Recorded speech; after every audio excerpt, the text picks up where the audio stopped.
తంజావూరు అంటే మనకు గుర్తొచ్చేది చోళుల సామ్రాజ్యం.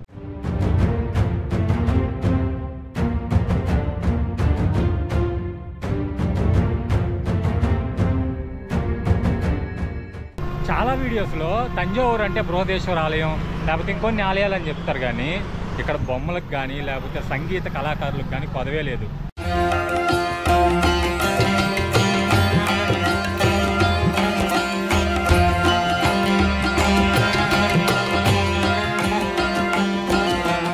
హలో సంచారీస్, ఎలా ఉన్నారు? నేను మీ single Sanchari. Welcome to our YouTube channel. ఇప్పుడు నేను ఉన్నాను తంజావూరు జంక్షన్ రైల్వే స్టేషన్లో. సో ఇక్కడ నుంచి వచ్చేసి బృహదేశ్వర ఆలయం 2 కిలోమీటర్స్ ఉంటుంది.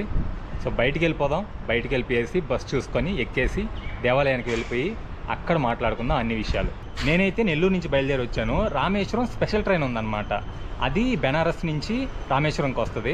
ఎర్లీ మార్నింగ్ 5 గంటలకు ఎక్కాను. ఇప్పుడు వచ్చేసి ఆఫ్టర్నూన్ 2:30 అలా అవుతుంది. మీరు విజయవాడ నుంచి, ఒంగోలు నుంచి, నెల్లూరు నుంచి వచ్చే పని అయితే ఇప్పుడు నేను వచ్చాను కదా రామేశ్వరం ఎక్స్ప్రెస్, దాంట్లో వచ్చేయచ్చు. లేదు హైదరాబాద్ నుంచి రావాలి అనుకుంటే స్పెషల్ ట్రైన్స్ ఉన్నాయనుకుంటా. ఒకసారి ఐఆర్సీటీసీలో చెక్ చేయండి. తంజావూరు రైల్వే స్టేషన్ అవుట్లుక్ అండి, కనిపిస్తుందా? ఇదే తంజావూరు రైల్వే స్టేషన్ అవుట్లుక్. ఆ పక్కనే ఉందో చూడండి బస్ స్టాండ్.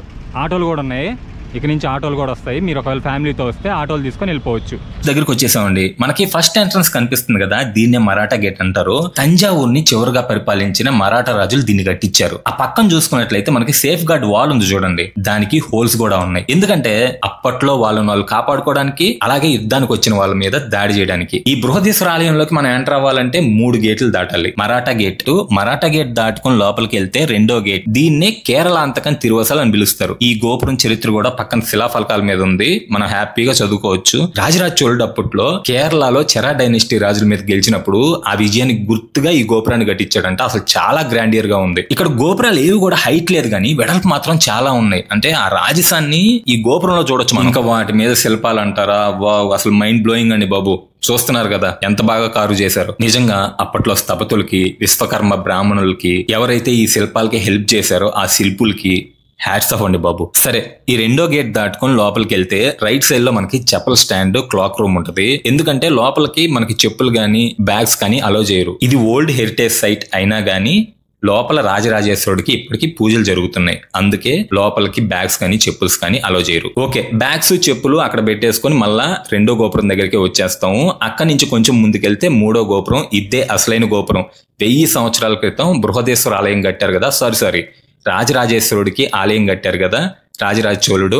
ఆలయం కట్టిన టైంలో కట్టిన గోపురం. ఏంటండి రాజరాజేశ్వరుడు అంటున్నారు, బృహదీశ్వరుడు అంటున్నారు, ఏది నిజం అంటే రాజరాజ చోళుడు అప్పట్లో కట్టించినప్పుడు ఈ దేవాలయాన్ని రాజరాజేశ్వరుడి ఆలయం అని పిలిచేవాళ్ళు. లాస్ట్ లో మరాఠా రాజులు ఇక్కడ పరిపాలించారని చెప్పాను కదా, వాళ్ళు ఈ ఆలయానికి బృహదీశ్వర ఆలయం పేరు మార్చారు. సరే, వాళ్ళకి రకరకాల రీజన్స్ ఉండొచ్చు. ఎందుకంటే రాజరాజ చోళుడు కట్టించింది కదా, ఆయన పేరు మీద ఉంటే ఏం బాగుంటది, అందుకని బృహదేశ్వర ఆలయం అని మార్చి ఉండొచ్చు. అసలు ఈ 3వ గోపురం మాత్రం 1000 సంవత్సరాలకు పూర్వం కట్టించినట్టే లేదండి. ఎందుకంటే ఏ మాత్రం కూడా చెక్కు చెదరలా. ఈ 3వ గోపురం నుంచి మనం లోపలికి ఎంటర్ అవుతుంటే ఇక్కడ చూడండి శివపార్వతుల కళ్యాణాన్ని ఎంత బ్యూటిఫుల్ గా కారు చేశారో. దేవాలయంలోకి రాగానే ఈ ప్రాంగణాన్ని మొత్తం చూడగానే నాకు డౌట్ వచ్చిందండి.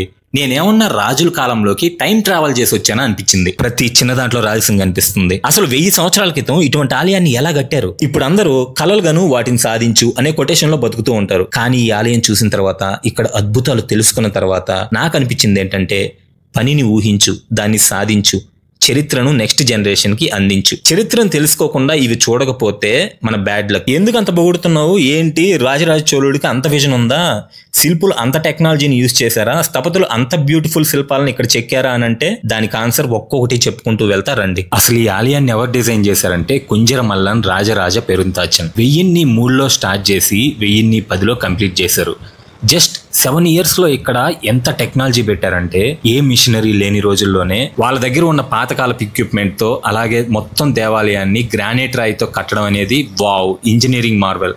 గ్రానైట్ రాయితో కట్టిన మొదటి ఆలయం కూడా ఇదే. మొత్తం ఈ దేవాలయానికి 130,000 టన్నుల గ్రానైట్ ని యూజ్ చేశారంట. కానీ 75 కిలోమీటర్ల లోపల ఎక్కడ కూడా గ్రానైట్ క్వారీ లేదు. 75 to 100 కిలోమీటర్స్ దూరం నుంచి గ్రానైట్ ని ఏనుగుల సాయంతో తీసుకొచ్చారు. ఆలయాన్ని కట్టేటప్పుడు ఎటువంటి బైండింగ్ మెటీరియల్ కూడా ఇక్కడ యూజ్ చేయలేదంట. అంటే సిమెంట్, ఇనుము అటువంటి. ఈ ఆలయానికి బేస్మెంట్ కూడా లేదు, అంటే పునాదులు కూడా దవ్వలేదు. మొత్తం ఫ్లాట్ గా ఉన్న నేల మీద కట్టేశారు.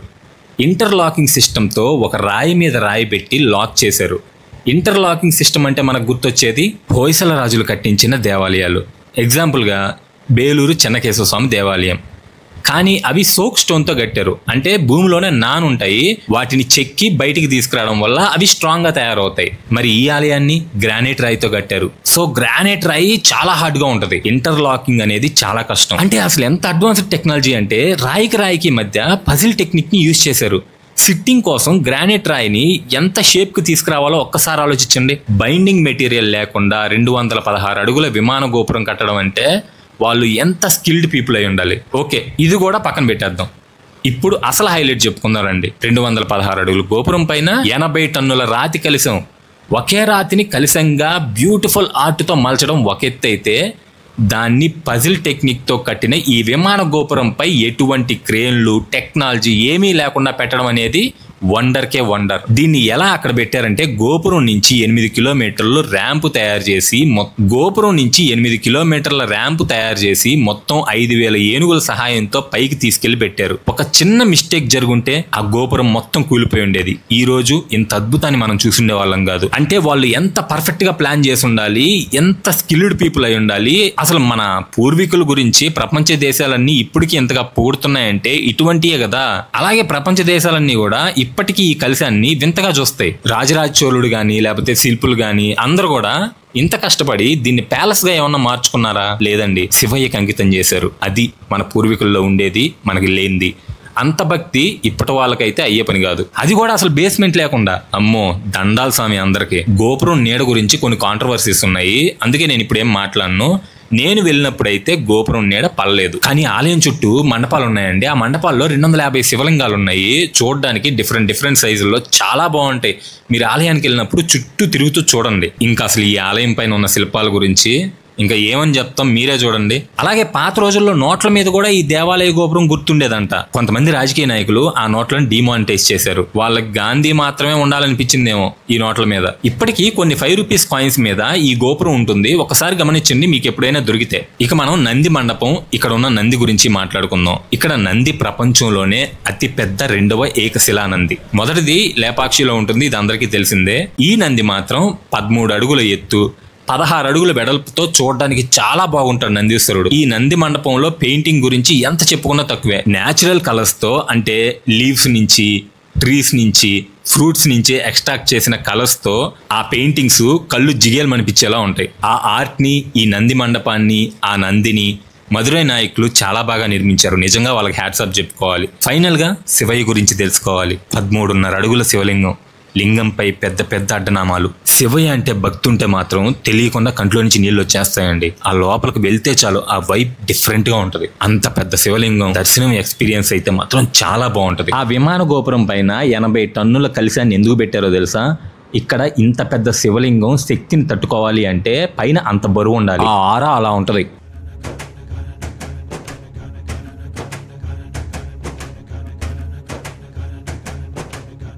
ఇప్పటి వరకు రాజరాజ చోళుడు కట్టించిన ఈ అద్భుతాన్ని చూశారు కదా. ఈ వీడియో మీకు నచ్చిందని అనుకుంటున్నాను. ఈ వీడియో మీకు నచ్చినట్లయితే ప్లీజ్ లైక్ చేయండి, మీ ఫ్యామిలీకి ఫ్రెండ్స్కి షేర్ చేయండి. అలాగే మన ఛానల్ని ఖచ్చితంగా సబ్స్క్రైబ్ చేసుకోండి.